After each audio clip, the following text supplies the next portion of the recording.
à l'époque de nos papas, il n'y avait pas le téléphone. Ils n'avaient pas genre des applications genre de la Bible. Mm.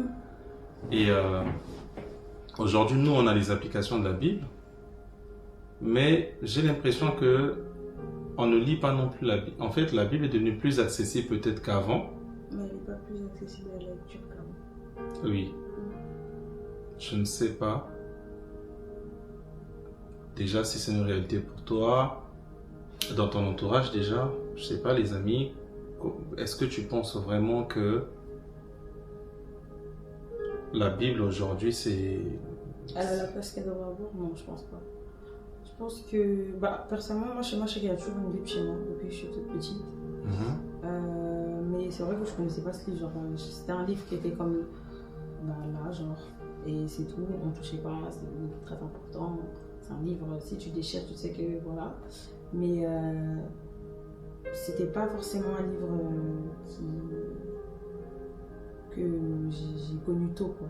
Genre, j'ai connu ça dans ma conversion avec Christ. Quand j'essaie de suivre Christ, c'est là que on m'a dit ouais, il faut lire la Bible, il faut faire ci, il faut faire ça pour se rapprocher du Seigneur. Donc c'est comme ça que je l'ai fait.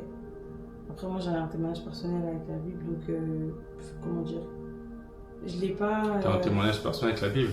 Oui. On t'avait genre tiré et puis la balle s'est arrêtée dans la Bible là. Quand je dis personnel avec la Bible, c'est-à-dire que genre moi j'avais fait il y a longtemps, et je pense que c'est d'actualité encore, et j'avais dit au Seigneur, faut que je lise 3 fois ta Bible, genre une fois de la manière dont moi je peux la lire, parce que je la lis pas super vite, non plus super fluidement, je sais pas si ça se dit, en tout cas c'est pas très fluide ma lecture, que je la lise une deuxième fois en comprenant genre vraiment ce que tu dis pour moi, ce que tu déclares pour moi. Et une troisième fois, juste comme ça, comme un livre, mais vraiment juste, et de la lire, genre j'avais dit, c'est comme si j'avais fait, comme si j'avais un peu dit au Seigneur, ouais, je te mets au défi, genre. Là, la troisième fois que je la lis, ce sera la fois où je la lis, je vais la lire, ma lecture sera fluide, enfin, tous les mots que je vais lire, je vais les comprendre, et aussi je vais encore recevoir. Mais du coup, c'est pas comme ça que du coup je la lis ma Bible, du coup déjà. Parce que j'ai eu des moments comme tout le monde, tu te lèves, tu lis pas la Bible, c'est malheureux. Hein. Mais voilà. Mais je sais que pendant longtemps, j'ai lu vraiment ma Bible quotidiennement. Et la Bible, pour moi, ça a été le premier livre que j'ai lu réellement. Parce que je suis quelqu'un, je lis pas. C'est pas parce que j'aime pas lire, on parle des pluies ou quoi, non. C'est un témoignage dans une autre chaîne qui vous attend pour savoir pourquoi. Mais du coup, pendant longtemps, j'ai lu la Bible genre, quotidiennement, et voilà. Et après, il y a les hauts, il y a les bas. Ça sent quelle langue ça? Je sais pas, mais non, mais du coup, après, j'ai arrêté de lire la Bible, et puis après. Tu as arrêté de lire la Bible? Pas longtemps, mais en fait, j'avais pas de discipline. Genre, j'avais la motivation, j'étais en mode non, ce n'est pas un problème qui t'a poussé à ne pas lire, à ne plus lire pendant un moment la Bible du coup? Non, mais c'est vrai que quand je suis loin du Seigneur ou que je me sens pas bien, c'est vrai que je peux pas forcément lire aussi. Et ça, le diable, c'est qu'on fait très attention. Parce qu'il veut pas que vous lisiez la Bible, parce qu'il la connaît mieux que vous. Hein. Mais voilà. Mais non, sinon, de base, je suis pas. C'est un peu compliqué la discipline. Mais on va y arriver un jour, gloire à Dieu. Mais du coup, voilà, juste. Je peux lire, comme je peux ne pas lire. J'ai la motivation. Je pense qu'on l'a tous, et c'est pas facile, mais on a la motivation. Et voilà. Et je pense qu'aussi, peut-être, on n'est pas assez enseigné aussi sur l'importance de la lire, sur comment méditer. Parce que moi, je sais que les premières fois que je méditais ma Bible, genre, j'étais en mode, attends, mais c'est quoi méditer? C'est comment? Tout. Après, j'ai recherché comment les autres méditaient, j'ai posé des questions, j'ai vu. Et après, je pense que chacun a sa manière de méditer, c'est comme des convictions pour moi. Par exemple, je sais pas, je dis une bêtise, mais j'ai mon code couleur, je peux stabiliser, je vais me dire, ok, ça c'est les versets pour me dire, bon, vas-y, ça c'est ce que le Seigneur promet dans ma vie. Ça c'est les versets, c'est pour dire, bon, ça je le fais pas, ok, mais ça se trouve que ton frère, ta soeur, il n'a pas la même manière de méditer ou de mettre ces versets-là. Donc voilà. Et Après, je pense aussi, Dieu il parle de tellement de manières, du coup, je me dis, si tu ne lis pas aussi, tu vas le louper en fait. Genre, parce qu'aujourd'hui, le premier moyen, c'est vrai que. Désolé d'avoir interrompu. Le premier moyen, c'est vrai que aujourd'hui, Dieu ne te parle pas plusieurs moyens, c'est vrai, mais la Bible reste. Le premier. Le premier, je dirais, oui, entre guillemets, accessible comme ça pour tout le monde. Parce que si on commence à parler des visions, si on commence à parler des rêves, il y a ceux qui vous diront, j'ai jamais eu de vision. Si on commence à parler des rêves, il y a des gens qui vont te dire, je ne me rappelle jamais de mes rêves, par exemple. Et donc, oui, la Bible, c'est clairement quelque chose qu'on peut acheter accessiblement. Tout le monde peut l'acheter, c'est-à-dire qu'il y a des gens qui payent, par exemple, pour savoir qu'est-ce qu'un esprit dit. Il y a des gens qui vont aller payer un médium pour savoir qu'est-ce qu'un esprit dit, alors que, je ne sais pas pourquoi j'ai parlé comme ça, alors que, voilà, ça, on peut vous partager ça. D'ailleurs, si vous avez besoin d'une Bible, si vous n'avez pas de Bible, n'hésitez pas à laisser en commentaire votre adresse, on va vous envoyer une Bible gratuite. Ce que j'allais dire à quelqu'un, c'est que, voilà, il y a des gens qui vont payer les médiums, payer des cartomanciennes pour savoir qu'est-ce qu'un esprit dit sur eux.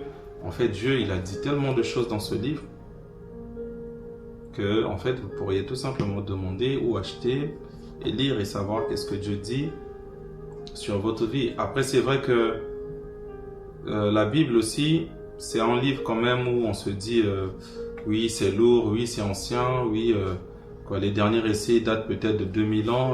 Aujourd'hui, on est dans une autre époque.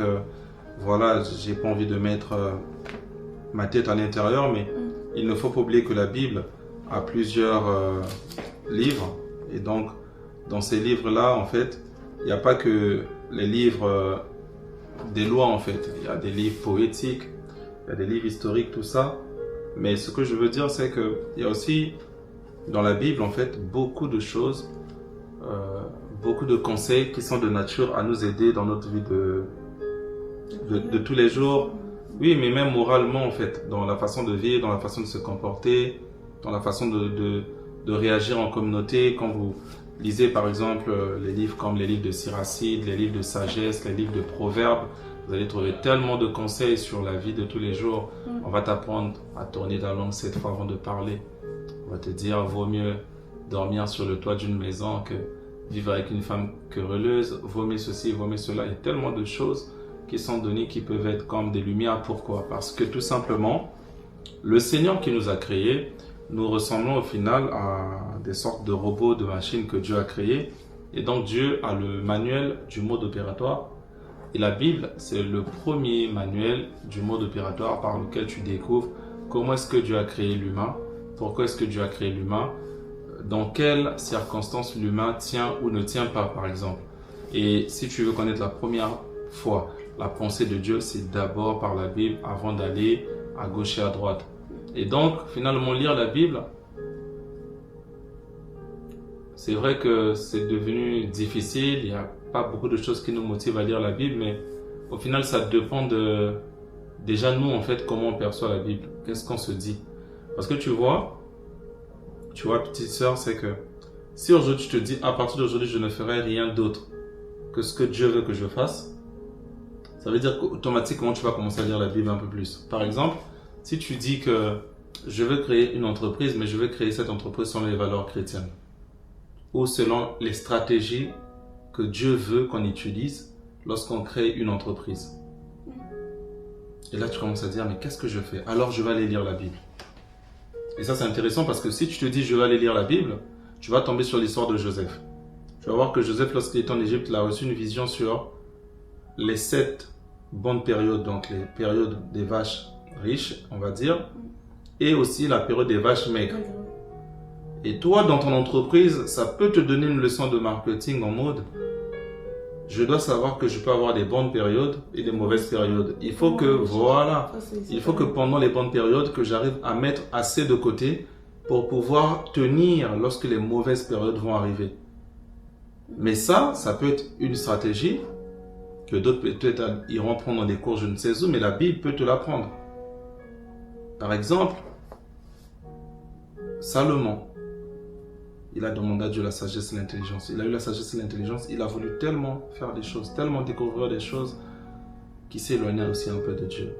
Et ça peut te poser la question de savoir, est-ce que je vais petit à petit, est-ce que je m'attache juste à Jésus-Christ et je crois en lui, je m'attache qu'à sa parole? Ou bien, en dehors de Jésus, je dois apprendre à découvrir d'autres divinités, d'autres religions, d'autres ceci pour connaître la vérité? Alors que l'histoire de Salomon te montre qu'il a voulu faire cette démarche d'embrasser les dieux païens, de découvrir les dieux de ces femmes qui marient et tout. Au final, il s'est perdu. Voilà, au final, il s'est perdu. Et donc, au final, même pour notre vie, comme on dit, il n'y a rien de nouveau sur la terre.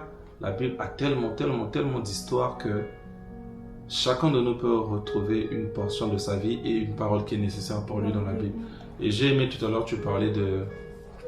quand tu parlais de stabilité, oui, là, tel passage par exemple, c'est ce que Dieu dit sur toi, une promesse que Dieu a fait sur toi. Et c'est important parce que souvent on dit qu'à un moment donné, lorsqu'on prie, lorsque vous priez, il faut arriver à connaître les passages bibliques et connaître votre droit. Dire Seigneur, tu as dit de moi, voilà. Donc, mais si tu ne sais pas, en fait, tu iras dire quoi à Dieu? À partir de comment? Tu vas se dire, Seigneur, pourquoi toujours moi? Pourquoi toujours moi? Non, en fait. Même lorsque vous êtes pécheur, en fait, il y a des promesses qui accompagnent. Parce que dans tous les cas, on est tous des pécheurs. Il n'y a personne qui est saint sur la terre. Mais la Bible donne, en fait, les pieds et les garanties spirituelles pour pouvoir marcher. Et pour repartir un peu à ce qu'on disait au départ, c'est que moi, je pense que le diable le sait, le démon le sait, et c'est pour ça que la Bible, même si elle est plus accessible aujourd'hui, on ne la lit pas forcément. Parce que, comme on dit, le savoir est une arme, la connaissance est une arme. Et cette Bible est une arme tellement puissante dans la sagesse, dans la vie morale, dans la vie même de l'éducation. Ce livre a tellement de choses à nous apprendre. Tellement de ressources. Mais on parlait des promesses, mais je pense que pour ceux qui ont lu, en fait, ça te permet aussi de croire en Christ sans forcément en attendre un besoin. Après, je pense que même avec votre vie, vous pouvez voir, mais quand on voit tout ce qu'il a créé, toutes ses volontés, et qu'on lit plus amplement, on se dit, mais en fait, il n'y a même pas besoin de se dire j'ai besoin de croire en Christ parce qu'il me donne ci, parce qu'il me donne ça, en fait. Juste parce que lui, il a décidé de nous aimer, en fait, c'est tout. Mais je pense que si on ne lit pas ça, on ne peut pas savoir. On nous le dit, mais en fait, la Bible, ça nous aide à... Moi, je pense, mon humble avis, que ça nous aide à avoir des notions de qui est Dieu et qui est Christ. Que même si on peut te le dire, ouais, moi, le Seigneur, il a fait ça dans ma vie, c'est trop bien. Tu n'auras pas si tu... Enfin, bien sûr, le Seigneur vient vous chercher, il vous a choisi, donc c'est sûr que s'il veut que vous le suiviez, je ne sais pas, chacun a son témoignage. Des mois, le Seigneur il peut vous sauver dans l'instant et il veut juste que vous le suivez comme ça. Vous allez dire que moi j'ai rencontré Christ, il m'a sauvé dans l'instant, ok. D'accord, mais il vous a sauvé, mais qu'est-ce qu'il y a derrière en fait? Alors, et il y a des gens, ils sont sauvés et ils vont jamais vous dire que c'est le Seigneur aussi. Donc voilà, je pense qu'il y a ça aussi en fait.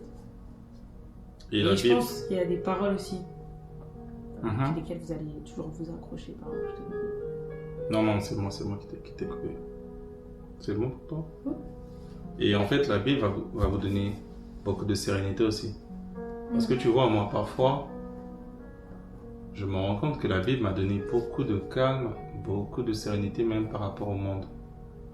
Tu es là, tu te dis, est-ce que demain le monde va disparaître? Est-ce que la marque de la bête est déjà là? Est-ce que Jésus revient demain? Est-ce que ceci, tu es là?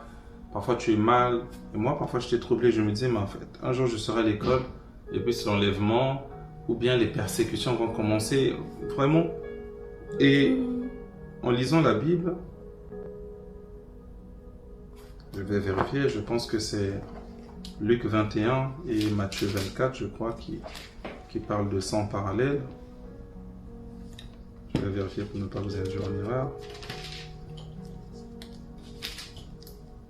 Oui, c'est ça. Donc, c'est Matthieu 24, annonce de la destruction du temple. Matthieu 24, juste. Oui, Matthieu 24, et du coup, à partir du verset 4 de Matthieu 24, on parle des commencements des douleurs. À partir du verset 15 de Matthieu 24, on parle de la grande tribulation. À partir de Matthieu 26, on parle du retour du Fils de Dieu. Et en fait, si vous lisez bien Matthieu 24, tout Matthieu 24, vous allez vous rendre compte que là, actuellement, Jésus ne peut pas revenir, par exemple, demain. Parce qu'il y a encore beaucoup de choses qui ne se sont pas encore accomplies. Il n'y a pas encore eu une grande tribulation, une grande torture à l'échelle du monde entier.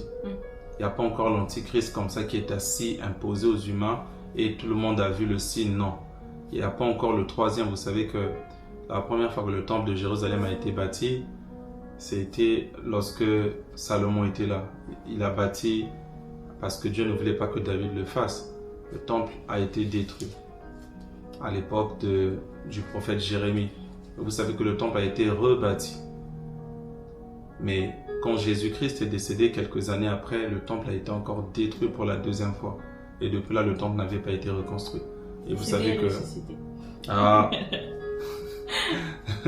Et vous savez que aujourd'hui, on parle de la construction du troisième temple. On dit que les matières premières sont déjà là. Bon, c'est une source de tension entre les Israéliens et les Arabes de la région parce que là, on veut mettre le temple. C'est un lieu stratégique où les deux religions se revendiquent cela. Et bref, il y a tellement de choses qui ne se sont pas encore accomplies.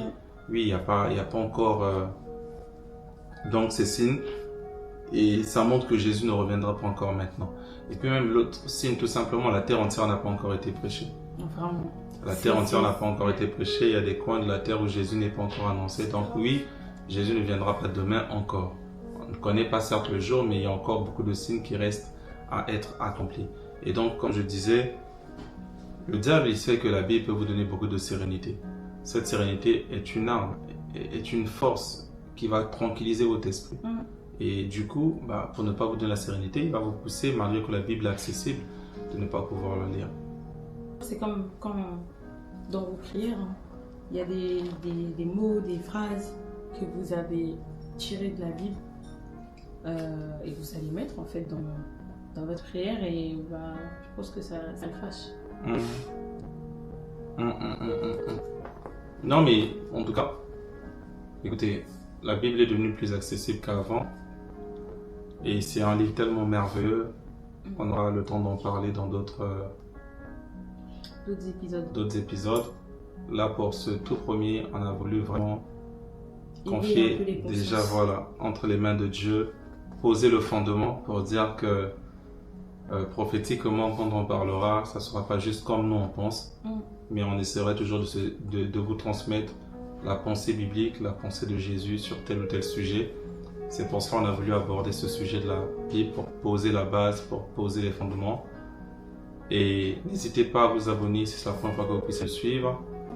Les prochains épisodes seront des épisodes qui seront de nature à vous bénir. N'hésitez pas à partager la chaîne.